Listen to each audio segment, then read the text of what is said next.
Alors, qu'est-ce qu'il veut celui-là? Qu'est-ce qu'il veut celui-là? Eh oui. Attends.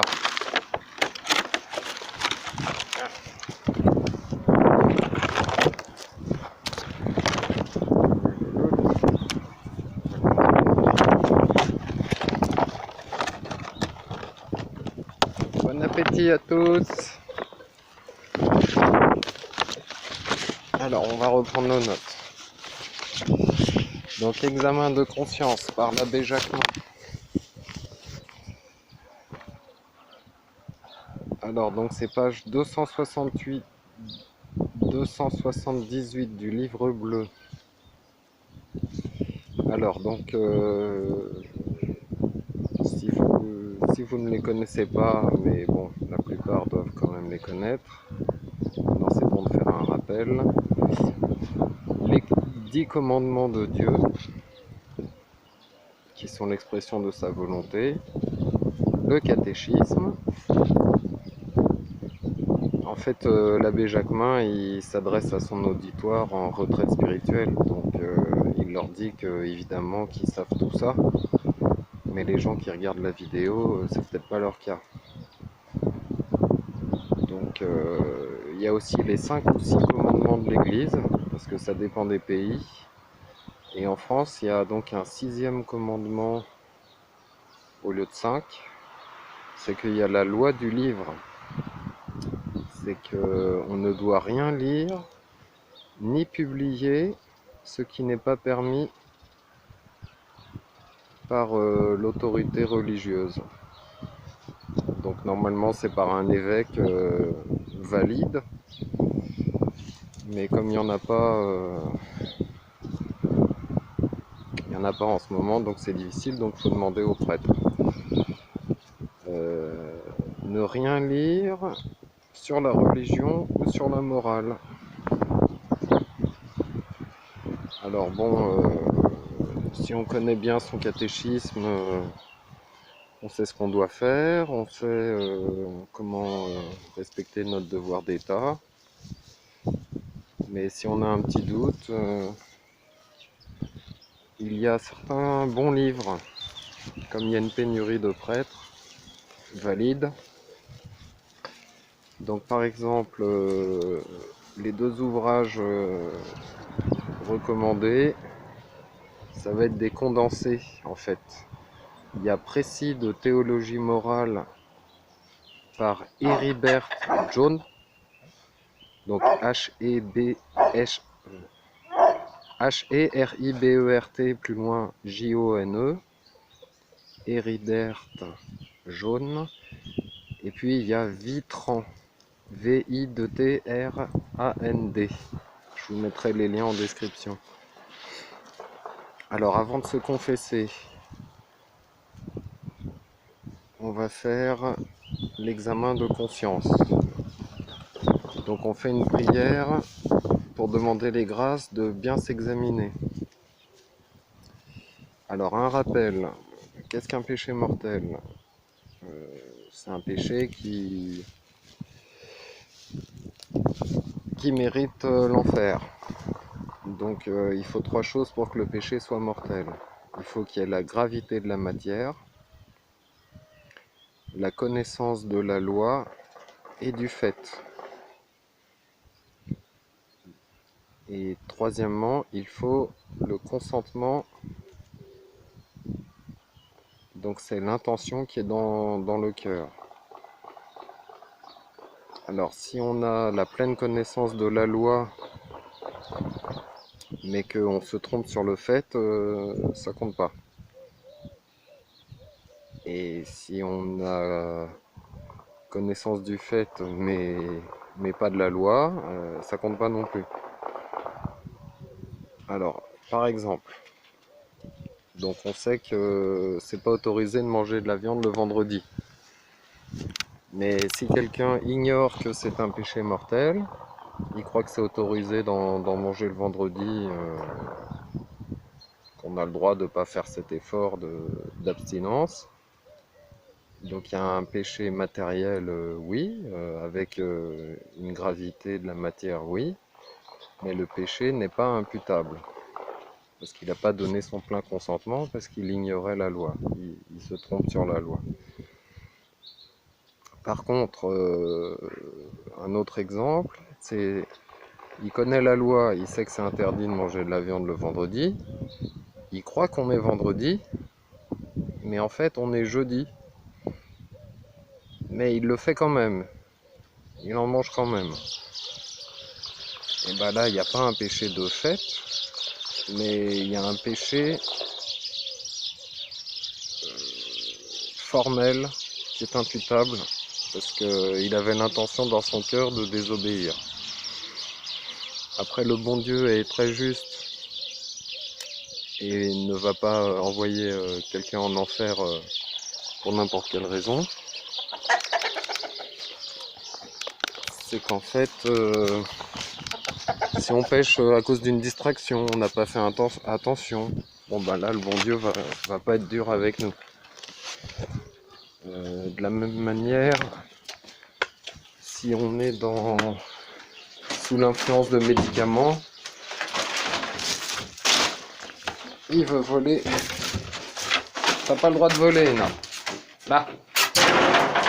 Si on est sous l'influence de médicaments, on n'a pas toute sa tête, on peut parfois faire n'importe quoi.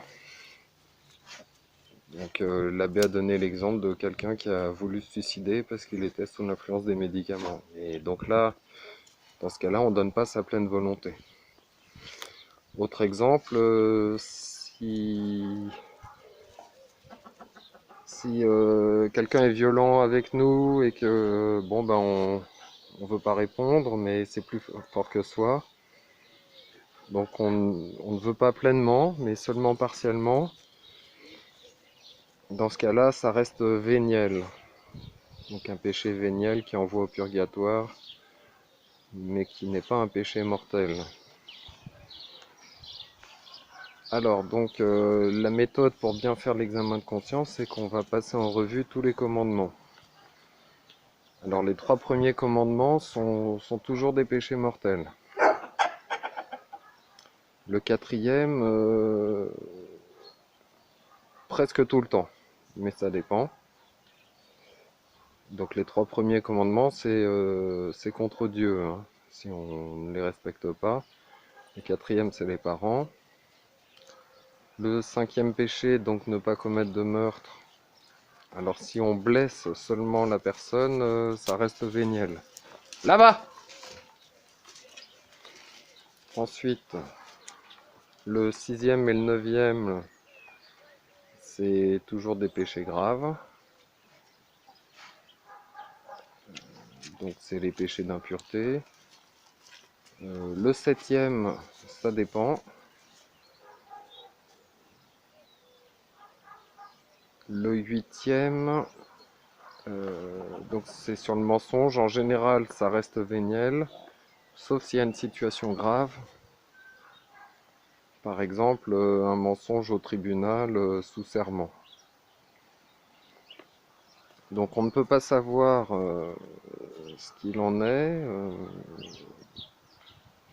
Il faut vraiment pas se juger soi-même, hein, comme les protestants. Seul Dieu jugera. Donc il faut pas être ni scrupuleux ni laxiste. Il faut pas se dire que quelque chose ne vaut pas la peine d'être confessé, et il faut pas non plus se dire que c'est impardonnable, hein. Donc il faut en parler à la confession et le prêtre posera les questions nécessaires et nous donnera la marche à suivre, la pénitence pour se racheter, et il nous donnera l'absolution. Donc il faut se repentir, mais il ne faut pas décider soi-même quelle est la pénitence qu'on doit faire. Sinon ça sera de l'orgueil en fait. Voilà. Donc dans la Bible il est dit que le juste pêche 7 fois par jour. Donc dans l'Ancien Testament, un juste, quelqu'un qui est justifié par Dieu, donc c'était un saint. Et par exemple, Joseph ne faisait aucun péché. Joseph n'a jamais péché de sa vie. Et alors, qu'est-ce que ça veut dire qu'un juste peut pécher 7 fois par jour? C'est qu'en fait, c'est pas fait avec la volonté. En fait, c'est des réactions du corps, mais pas des réactions de l'âme. Et ça dépend du tempérament, du caractère, du climat, de l'éducation. Donc, on a tous la même âme, et en fait, les différences viennent du corps. C'est le corps qui fait la diversité des âmes. Alors, quand c'est le corps qui réagit automatiquement, avec la bile, avec la lymphe, les caractères sanguins, etc., c'est ce qu'on appelle des réactions primo-primi. Et le saint, quand il s'en rend compte, il le retient. Donc, alors la solution pour ne pas pécher, même par des réactions primo-primi, la solution c'est de baigner dans la grâce, comme saint François. Et on peut se retrouver presque dans la même situation qu'avant le péché originel. Et dans ce cas-là, pour saint François, ben, même les animaux s'en rendent compte.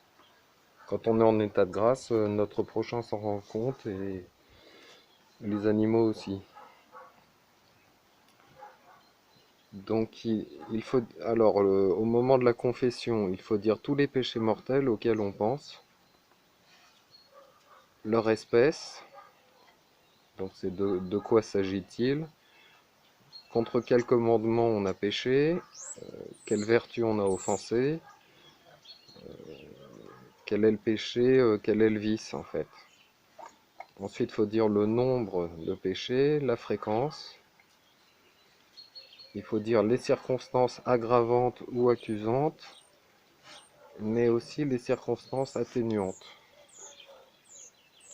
Donc il ne faut pas mentir, il faut pas cacher une partie des choses. Alors actuellement, il y a beaucoup de fautes contre la foi. Donc Dieu est existence, c'est le Père. Dieu est vérité, c'est le Fils. Et Dieu est amour, c'est le Saint-Esprit. Donc le Père a dit à Moïse, il est celui qui est. Et Jésus a dit qu'il était le chemin, la vérité et la vie. Donc quand il y a des péchés contre la foi, c'est Jésus directement qui est attaqué. C'est pour ça que c'est un des péchés les plus graves. L'hérésie fait que on est excommunié en fait, on est coupé de l'Église. Après, les péchés contre l'espérance sont très graves aussi. C'est même un autre abbé m'a dit que c'était un des péchés les plus dangereux en fait. Donc c'est quand on se dit que oui, bon bah tout est fichu, c'est trop difficile. C'est un manque de confiance dans la providence. Ensuite, un péché grave de notre époque, c'est d'être absent à la messe. Parce que c'est un des commandements d'être présent à la messe si on n'a pas d'imprévu. Il faut vraiment une excuse sérieuse pour ne pas pouvoir y aller. En fait, pour juger si l'excuse est sérieuse, il faut la même excuse que si on ne pouvait pas aller au travail. Donc c'est pas juste un petit mal de tête ou se sentir fatigué, pas avoir trop le moral, non ça compte pas.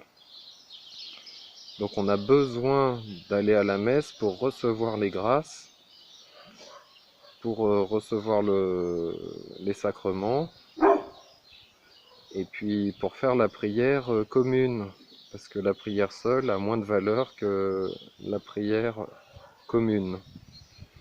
De plus, c'est important de lier des amitiés entre catholiques, parce qu'on est déjà un groupe pas nombreux. Donc il y a aussi la distance et les moyens financiers ou l'état de santé. C'est-à-dire les, les théologiens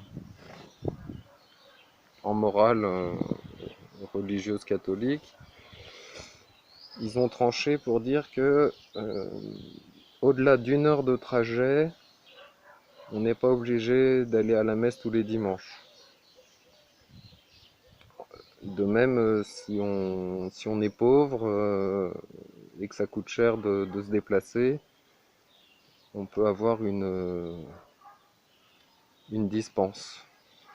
Et puis si on est vraiment malade à crever au fond du lit, bon ben évidemment qu'on ne pourra pas bouger, mais encore une fois, il faut être honnête. Alors, autre péché, c'est le fait de faire des mariages invalides, puisque le but du mariage, c'est la procréation et l'éducation des enfants. Et ça, c'est le but premier. Après, il y a des buts secondaires qui sont de lutter contre la concupiscence, etc. Mais vouloir se marier sans souhaiter des enfants, en soi, c'est un péché. Bon, après, il faut creuser, poser la question, évidemment, à un prêtre valide pour voir si on n'est plus en âge de faire des enfants, est-ce qu'on a quand même le droit de se marier? Voilà. Ensuite, si on est marié validement et qu'on veut des enfants, un autre péché, c'est de mal s'occuper d'eux. Donc je vous laisse imaginer, mais des péchés auxquels on pense pas forcément, c'est les mettre dans une école où ils apprennent n'importe quoi, et au niveau de leur santé, le fait qu'ils subissent des vaccins obligatoires, etc. Donc il faut prendre des dispositions pour qu'ils aient une bonne éducation, un bon enseignement. Donc il faudrait pouvoir faire l'école à la maison ou les mettre dans une école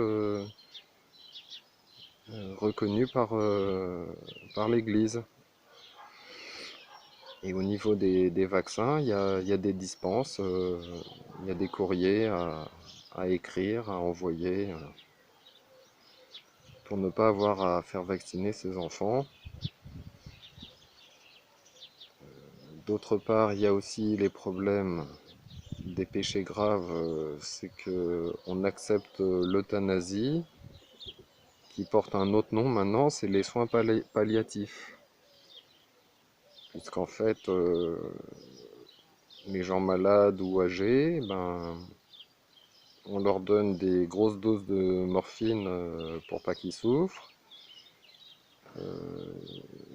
On dit qu'ils ont des maladies incurables et que comme on ne peut pas les soigner, on leur donne des doses de morphine qui les condamnent à terme. Et puis on les prive de nourriture, et pour pas qu'ils souffrent de ce manque de nourriture, ou s'ils n'arrivent pas à manger tout seuls, on ne prend pas le soin de les nourrir par une tierce personne. Donc on coupe la nourriture et la boisson, et puis on donne de la morphine et ils décèdent. Hein. Autre péché mortel, c'est de faire des dons d'organes vitaux ou d'accepter des organes vitaux. Donc si on ne va pas déclarer en mairie qu'on est contre le don d'organes et qu'on a un accident, et ben on nous prendra des dons d'organes si on est dans le coma. On nous prendra des organes vitaux, c'est possible. Donc ça c'est un péché de meurtre ou de suicide. Après, sur le 6e commandement, péché d'impureté, il faut faire à notre époque très attention aux écrans. Il faut considérer qu'Internet c'est comme une ville, donc il ne faut pas prendre de risques. Il faut mettre des filtres pour pas tomber sur des mauvais sites, etc. Comme en ville on va pas dans les quartiers chauds, et bah sur Internet on n'a pas le droit d'y aller non plus. Ensuite, sur le vol, il faut absolument rendre ce qu'on emprunte. Et puis si on se dit, il y a aussi donc la question de la gravité pour que le péché soit mortel. Donc évidemment, si on vole 500 € ou 5000 €, ça c'est un péché grave. Mais 50 €, ça paraît pas beaucoup, mais si c'est fait toutes les semaines, au bout d'un an, ça fait beaucoup. Donc tout ce qu'on emprunte, il faut le rendre. Tous les prêts, il faut les rembourser. Et par contre, à l'inverse, on a le droit à ce qui nous appartient. C'est-à-dire, si on n'arrive pas à récupérer par la voie légale ce qui nous appartient, on a le droit à la compensation occulte. Donc, le mensonge n'est pas permis. Donc, même un petit mensonge n'est pas permis. Et si avec un petit mensonge on pouvait vider l'enfer, même ça serait pas autorisé. Donc après il y a des moments où le fait de dire la vérité est un péché. Par exemple dans le cas de la trahison. Dans le cas de la médisance aussi. Donc la médisance c'est de mentir, c'est de dire la vérité sur quelqu'un, du mal qu'il a fait. Et c'est un péché qui est moins grave que la calomnie, parce que la calomnie, c'est mentir sur la réputation de quelqu'un. Mais la médisance est un péché mortel aussi, sauf exception pour avertir les autorités d'un criminel ou pour avertir la communauté d'une personne dangereuse, manipulatrice, voilà, pour mettre les gens en sécurité. On peut prévenir et faire de la médisance. Ensuite, pour conclure, le fait de ne pas respecter les commandements de l'Église, c'est aussi des péchés mortels. Donc tout ce qui est faire le jeûne aux 4 temps, aux vigiles des 4 temps,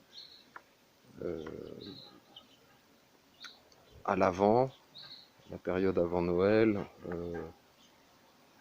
les mercredis, je crois pas dire de bêtises, les mercredis, vendredis et samedis. Et puis l'abstinence les vendredis au niveau de la viande, pareil au niveau des vigiles des 4 temps, etc. Allez voir la liste dans un bon missel ou dans un catéchisme. Merci de votre attention. Bonne fin de journée, bonne méditation. Que Dieu vous garde. Union de prière.